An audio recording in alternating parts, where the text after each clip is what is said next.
സംസ്ഥാന സ്കൂൾ കായികമേളയിൽ ട്രാക്കിലെ ആദ്യ സ്വർണം പാലക്കാട് സ്വന്തമാക്കിയിരിക്കുകയാണ്. സീനിയർ വിഭാഗം പെൺകുട്ടികളുടെ 3000 മീറ്ററിൽ പാലക്കാട് പറളി സ്കൂളിലെ ഇനിയാണ് ഒന്നാമതെത്തിയിരിക്കുന്നത്.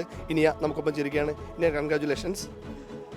സബ് ജൂനിയർ ലെവലിലാണ് ഇനിയെ ശരിക്കും പ്രായം വെച്ച് നോക്കുമ്പോൾ മത്സരിക്കേണ്ടത്. പക്ഷേ സീനിയർ ലെവലിൽ മത്സരിക്കാനുള്ള ധൈര്യം എങ്ങനെ കിട്ടിയത്? കഴിയും ഓടി ബസ് ചെയ്യണം എന്നുള്ളൊരു ടെസ്റ്റ് ഓടി അത് സ്വർണമായി.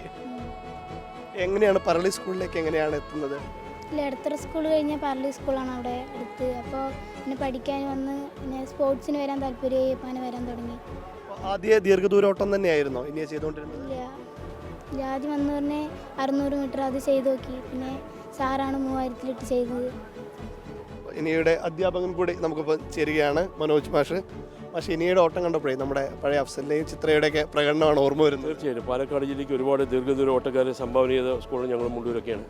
അന്ന് ചിത്ര, അതുപോലെ താര, ശോഭ, രമേശ്വരി, അതുപോലെ അഫ്സൽ ഉൾപ്പെടെയുള്ള ഒരുപാട് കായിക താരങ്ങൾ. അതിനുശേഷം കുറേയൊക്കെ നമ്മൾ ബാക്കിലേക്ക് പോയി പാലക്കാട് ജില്ലയിൽ. പക്ഷേ ഇനിയൻ്റെ വരവാണ് വളരെ സന്തോഷം നിറഞ്ഞത്. കാരണം ആ കുട്ടി 8ാം ക്ലാസ്സിൽ പഠിക്കുന്ന ഒരു കുട്ടി, സബ് ജൂനിയർ മത്സരിക്കേണ്ട കുട്ടിയാണ്. ആ കുട്ടി സീനിയറിൽ മത്സരിപ്പിച്ചു. നമ്മുടെ ഒരു കണക്കൂട്ടിൽ നമ്മുടെ എക്സ്പീരിയൻസ് സീനിയറിൽ വിട്ട് കഴിഞ്ഞാൽ വിജയിക്കും എന്നുള്ള കാഴ്ചപ്പാടിൽ സീനിയറിലേക്ക് വരാനും അത് വളരെയധികം നമ്മൾ ഒരു 18 വയസ്സായ കുട്ടി, ആ കുട്ടി ഇതിനു മുമ്പ് വേറെ ഒരു മീറ്റുകൾക്കും ഓടാത്തൊരു കുട്ടി, കഴിഞ്ഞ കൊല്ലം ഓടിയിട്ടുള്ള ചരിത്രമില്ല, പാരമ്പര്യമായിട്ട് കായിക രംഗത്ത് വന്നൊരു കുടുംബമില്ല. പക്ഷേ അങ്ങനെയൊക്കെ വരുമ്പോൾ ഈ കുട്ടി ഇതിൽ എങ്ങനെ ഓടും എന്നുള്ളൊരു പേടി എനിക്കുണ്ടായിരുന്നു. പക്ഷേ എങ്കിലും അതിനൊക്കെ അതിജീവിച്ചുകൊണ്ട്, സമ്മർദ്ദങ്ങളെ അതിജീവിച്ചുകൊണ്ട് ഈ 8ാം ക്ലാസ്സിൽ പഠിക്കുന്ന ഈ കുട്ടി ഈ ഒരു പെർഫോമൻസ് ചെയ്യാമെന്നുണ്ടെങ്കിൽ ഞാൻ എന്ന് പറയുന്നു, ദൈവാനുഗ്രഹം ഉണ്ടെങ്കിൽ ആ കുട്ടി ഇന്ത്യ എന്നുള്ള ജേഴ്സി അണിഞ്ഞ് ഓടാനുള്ള പ്രാപ്തിയുള്ളൊരു കായിക താരമായി നാളെ മാറുമെന്നുള്ളൊരു തർക്കമേ ഇല്ല.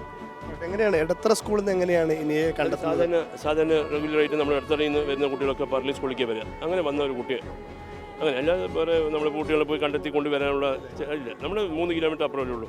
അപ്പോൾ അവിടെ നിന്ന് ജയിച്ചാൽ 7ാം ക്ലാസ് വരെ ഉള്ളൂ. അവിടെ നിന്ന് ജയിച്ചു കഴിഞ്ഞാൽ 8ാം ക്ലാസ്സിൽ പറളി സ്കൂളിലേക്ക് വരും. അങ്ങനെ വന്നൊരു കുട്ടിയാണ്. ഒപ്പം തന്നെ ഞാൻ പോയി കണ്ടെത്തിയതില്ല, അവിടേക്ക് താനെ സ്കൂളിലേക്ക് നമ്മുടെ ക്യാമ്പിലേക്ക് വരികയാണ്. അല്ലെങ്കിൽ നമ്മൾ ക്ലാസ്സുകളിലൊക്കെ പോയി നല്ല കഴിവുള്ള കുട്ടികളുണ്ടെങ്കിലൊക്കെ കൊണ്ടുവരുമ്പോൾ പതിവായിരുന്നു. പക്ഷേ ആ കുട്ടി ഡയറക്റ്റായിട്ടും ഈ കുട്ടി നമ്മുടെ ക്യാമ്പിലേക്ക് വരികയാണ്. മനോജ് മാഷ് വർഷങ്ങളായിട്ട് 30 വർഷത്തിൽ കൂടുതലായിട്ട് മീറ്റിനൊപ്പം ഉണ്ട്. ഇപ്പോൾ ഒളിമ്പിക്സ് മാതൃകയിലാണ് ഇപ്പോൾ മേള സംഘടിപ്പിക്കുന്നത്. അതിന് മാഷിനെന്താ പറയാം?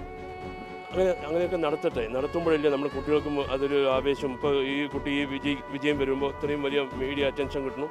അതുപോലുള്ള ഇത് സമൂഹം മൊത്തം അറിയപ്പെടുകയാണ്, ഒരു മലയാളികൾ മൊത്തം അറിയപ്പെടുന്നത്. അപ്പോൾ അതൊക്കെ വരുമ്പോൾ ഓട്ടോമാറ്റിക്കായിട്ട് ആ കുട്ടികൾക്ക് അടുത്ത പോലും ഇതിനേക്കാളും നല്ല പെർഫോമൻസ് വരണം, മെഡലുകൾ വാങ്ങിക്കണം, എനിക്ക് ജോലി നേടണം, ഒളിമ്പിക്സ് പോലുള്ള സ്വപ്നങ്ങൾ കാണാൻ പഠിക്കും. അതൊക്കെ ഈ ചെറുപ്രായത്തിൽ നമ്മൾ ചെയ്യേണ്ട കാര്യം നമ്മൾ ചെയ്യുക, അവർ ചെയ്യേണ്ടത് അവർ ചെയ്യുക. അങ്ങനെ പോവും അവൻ്റെ ഭാവി. ഈ മീറ്റിൽ ഏതെങ്കിലും മത്സരത്തിനുണ്ടോ? ഇല്ല, അടുത്ത ദിവസം 1500, 800 ഒക്കെ ഉണ്ട്. ഓക്കെ, അപ്പോൾ എന്തായാലും എല്ലാത്തിലും തകർക്കുക. All the best. Visual journalist സൂരജിനൊപ്പം റിപ്പോർട്ടർ ജയേഷ് പൂക്കോട്ടൂർ, റിപ്പോർട്ടർ തിരുവനന്തപുരം.